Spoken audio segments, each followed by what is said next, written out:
It's Laura Eubanks of Design for Serenity, and we are in Oceanside on a maintenance of an installation that went in 3 years ago.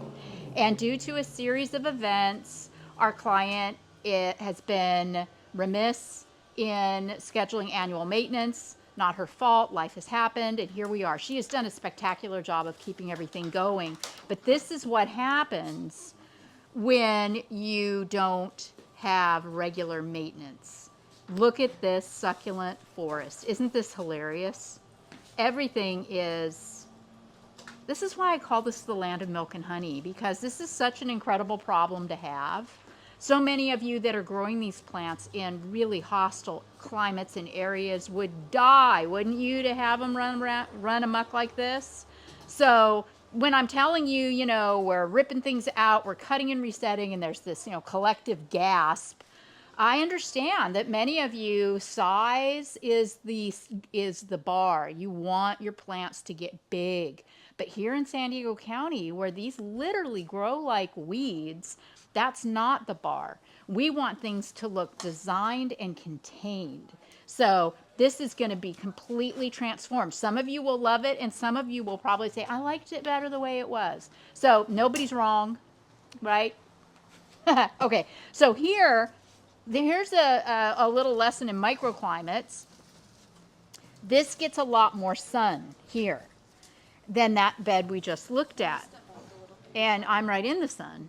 So here we have a different type of Arunomucus. Our client was concerned and she felt like this bed was getting too much water. But I don't think so, because if it was, this millii would be dead. Millii do not like copious amounts of water, and it is absolutely thriving. This is a ready red, but we do need to dig around in here and take a look. We're going to pull all of this small stuff out completely, look and see what's going on with the irrigation, and then do some very judicious, I'm not going to do a lot of setting back with cuttings because I brought a lot of new plants. So we will do some fresh, brand new tapestry for Julie, and it's just going to look like a shiny penny. And then there's this side. Yes, and then over here, microclimates for really, this is, a very different growing experience. It's almost like Goldilocks and the Three Bears. These are the three bears. I don't know what that. Oh my gosh, you guys! I hope you've had your coffee this morning, because you're probably like, "What is she talking about?" Somehow I get you, though. Oh, See, good. that's why She hired gets you. me. I mean, honestly, I don't know what I'm saying half the time, but this is kind of in between. This is Mama Bear, in that this held together, I think, the best. One was too run-amucky, one wasn't run-amucky enough, and this was pretty good. So microclimatically, this is probably it. I am going to cut and reset that jade at the corner there, because you can see how it's infringing on the gate. And again, those of you on the East Coast and in hostile areas of the world will be just horrified that I'm going to cut and reset that plant. You grow these. This is like a legacy plant for some people, and you grow them inside, and it was grandma's, and I understand that, but not the case here. Okay, so we don't have to do a whole heck of a lot here, but obviously we will address everything. Look at the Pilosoceras azuris. It is so gorgeous. There is not a mark upon it. The only thing that we're going to have to do is raise the soil level in all of Julie's pots and put fresh layers of top dressing. Upon quick glance, I didn't notice any mealybug, aphids, scale, but I will be doing a more thorough evaluation. Here, this is one of those little pincushion cactus. They're tricky, and we've got a little bit of dieback here, which is totally understandable. Looks like this holds water a little. Yeah, this might hold a little water, but there's still plenty of viability here. So we'll just pick out the rotten pieces. See here, look at that. No big deal at all. We'll just clean it up. Oh dear, my OCD has been activated. I can't stop. I can't stop. Okay, I'm stopping. Okay. Woo. All right. Um, here's the lime tree that I am going to feed with the special Espoma citratone fertilizer that I love so much. It's beautiful, and it's getting ready to bust out here with some blossom. We've got a little bit of fruit set, so it's currently active, which means it will intake that fertilizer. This euphorbia is the euphorbia of all euphorbias. This, when I saw this for the first time, I was gobsmacked, and it started my obsession of this plant. So I got one and planted it, and it was gorgeous for a year and a half, and then I went out one day and it was dead. So I've decided that I, like Julie, am going to keep my euphorbias snowflakes in a pot. You can see here that we have some, see, just kind of a lack of intention, right? It kind of starts, it's like you get this fantastic haircut, and then in 6 months you need another one. That's sort of the way it is with this. Things grow and need attention and need reset. I love how beautifully all of the milléis are doing in this garden. Julie sent me a picture of this pot that she wanted me to bring some things to plant in, and it looked way bigger in the photo, so I brought way too many things, which is a happy accident because she's also had some casualties on the collection table here, so I can pop some cactus one-offs into the collectibles. This beautiful little fat leaf pachypodium is just precious. Look at that. Beautiful. But you can see how the soil has decomposed in the pots, and we need to pull out top dressings. And see, here's the thing. You know, some of you may be saying, well, you know, do you have to take the plant all the way out and put soil on the bottom? Or, you know, sometimes yes and sometimes no. It really depends on how much soil we need to add in the plant that we're adding it to. This plant, I think probably what I will do is just add more top dressing.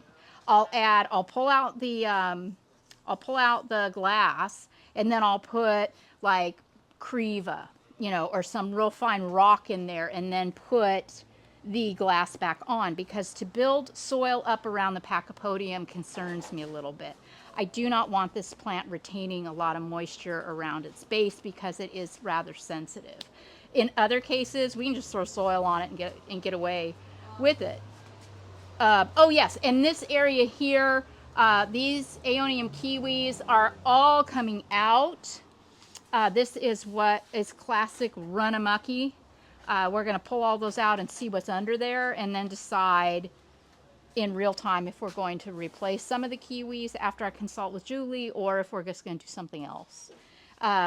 Here, this is still cool. I'm just remembering now all the little artsy fartsy stuff that we did.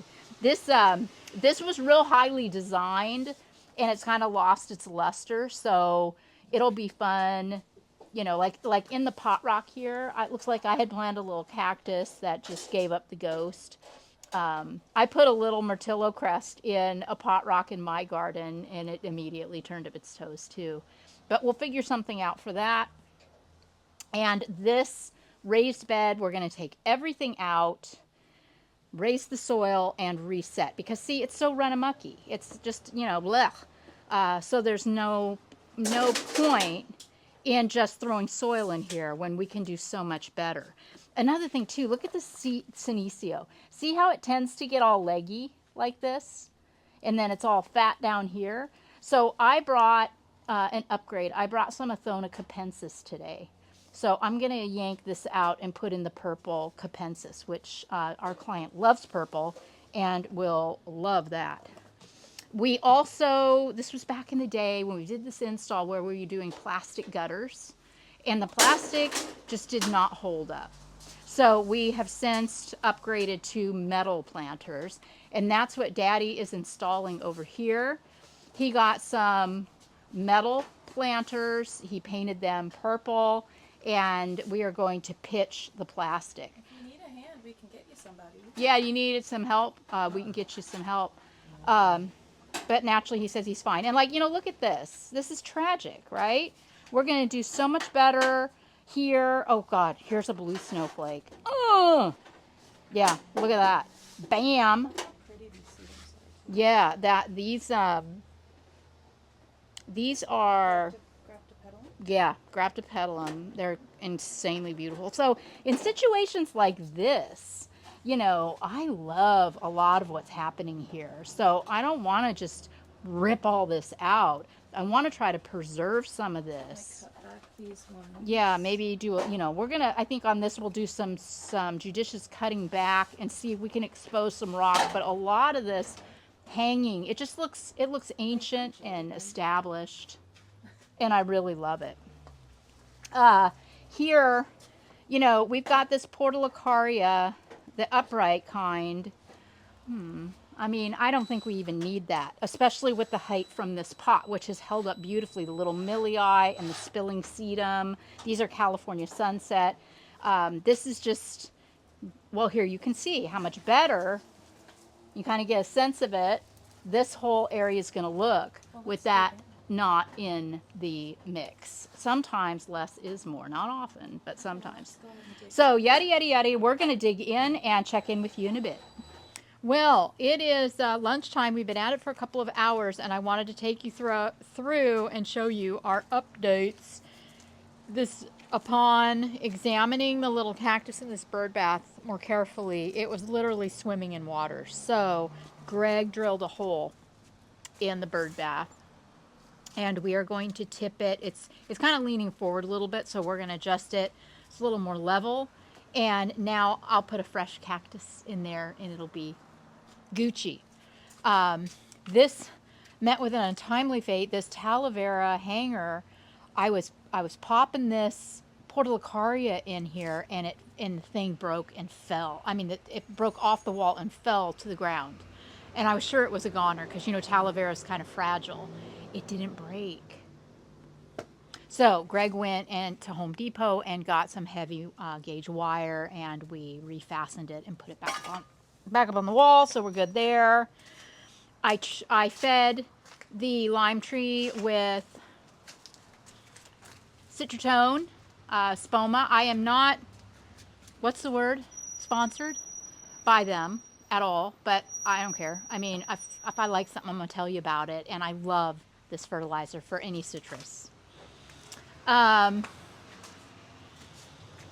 pulled what was in this pot. It was very lovely. It was an aloe, but we needed it elsewhere. So I reworked this pot here, and we pulled a lot of stuff out, like the tall jades and some of the cotyledons, and just some of the came out. Omar planted out this little green pot with 3 adorable cactus. I got those. They're little 3 or 4 inch pots, and I got them from Oasis. I got a little gorgeous little white rhino at Oasis as well. A little variegated euphorbia, super cute. Popped that in there. We flipped the Pachypodium 180 so that it could get some exposure on its other side.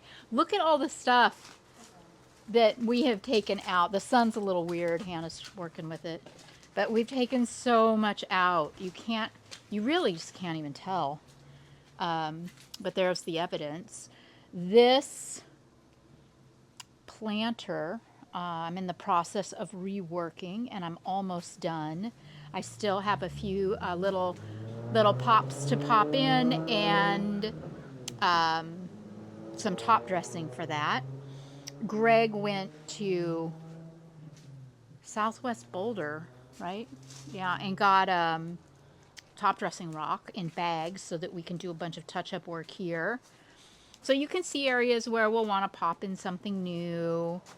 I popped in a little grapto or pachysedum actually right there. Very, very adorable. And that little aloe as well. Then Miguel and Kevin went after the gutters. Aren't they stunning? So we used most of what were in the other plastic gutters in these new metal ones, and then popped in some new stuff too. It's obscene the amount of plants that you need to See, to fill up gutters. You can see here, this is the dregs. Most of what was in the gutters got utilized. yeah, we're about done with most of the big stuff. Right? Yeah, the pretty much done with the big stuff. There's one more small design area to knock out, which I'll show you, and then we start really focusing on the details. We haven't gotten in here yet. We haven't gotten in here yet. Hannah's going to go ham on that area. And Omar tightened all of this up. This poor little Euphorbia trigona was in the backyard. And I mean, this is what I call a pouting plant. Wasn't dying, but it really wasn't thriving. So we hope that by moving it out here, it'll give it a new lease on life. I hope it likes its new neighbors. And then look at what Hannah did over here. She ripped out all the portulacaria, just kept, was it, wasn't it? Yeah, this is the mother that was spread out all over this whole area. And Hannah trimmed it all back to perfection and reworked the boulders, reworked all of the plants. This is the aloe that came out of the aloe vera pot in the back that we used as our new thriller in here. And most of these plants are, cut and reset. They're repurposed. She did bring in a couple of things. A majority, I must say, of new things. Majority of new things. It's really wet, and I didn't want to throw a bunch of cuttings. Yeah, the soil is really wet. This is irrigated by the association, so our client doesn't really have any say over the water in this area, and it's a lot of water. But look at, again, all the detritus. And we picked through a lot of this too and pulled out cherry looking succulents to move into other areas. So just wow. I mean, never ceases to amaze how much we take out. So now we are going to roll our sleeves back up and get to that finished work in top dressing, and then you'll be able to see the grand reveal. It's the grand reveal on this Oceanside project. My client told me it's been 2 years, not 3 years. So even more amazing how fast these plants grow. But with myself, Hannah, Kevin, Miguel, Omar, and Greg, we were able to knock it out. It took the better part of a day, but wow, right? Doesn't the fresh top dressing just make it? We added soil to pots. We did fresh top dressing in pots. We did all new top dressing everywhere. And Hannah got this worked out in like 5 minutes. She cut and reset this jade, moved the little cactus, and Pop just moved a few things around, right? And popped in a couple fresh things. Looks so pretty. My goodness. Oh my goodness. So we call this the succulent jewel box garden for very obvious reasons. This is microclimatically, it's Oceanside, so it's just perfect. It's so incredibly mild and protected. The sun, even in the summer months, there's a patio cover, slatted patio cover. So there's just a lot of dappled light in here, fantastic air circulation, and I didn't see any issues with the plants in terms of diseases or pests or anything. Just exceptional. Our client also collects shells. So we found a big box of shells in the garage, and we were able to bring more shells into the mix. We planted out. I brought a lot of plants. I had some plants left over from our Vista job, and I brought them because, hey, they were in the back of my car. And I'm so glad I did, because we used every single thing that we brought, as well as, repurposed a lot of the things that she has. There is no working irrigation back here either. She hand waters this garden very, very infrequently. And, the plants really have appreciated that infrequency, as you can see by how beautifully they are all thriving. The gutters turned out spectacular. And here's a piece of the jade that Hannah didn't use in the area I just showed you. So I just put in a little jade tree right there. I pulled a pup off of our little lavender lady, popped it in over there. Greg brought chamois beige. He brought white creva, La Paz, burgundy 3/4. We had a bunch of fire glass to work with, which we sprinkled everywhere. And yeah, I hope Julie will be able to give me a call in a year, year and a half, not wait 2 whole years. She's gonna have her handyman come put stuff on the walls. Yes, her handyman is going to come. She's got some beautiful pieces of art, like this big metal butterfly. So I am transitioning to a new phone. I was using my old one. It died. I apologize, but this has been Laura Eubanks, Design for Serenity, reporting in Oceanside with our beautiful maintenance on this jewelback's garden. Thank you guys so much for watching, following, commenting, sharing, and subscribing. Bye.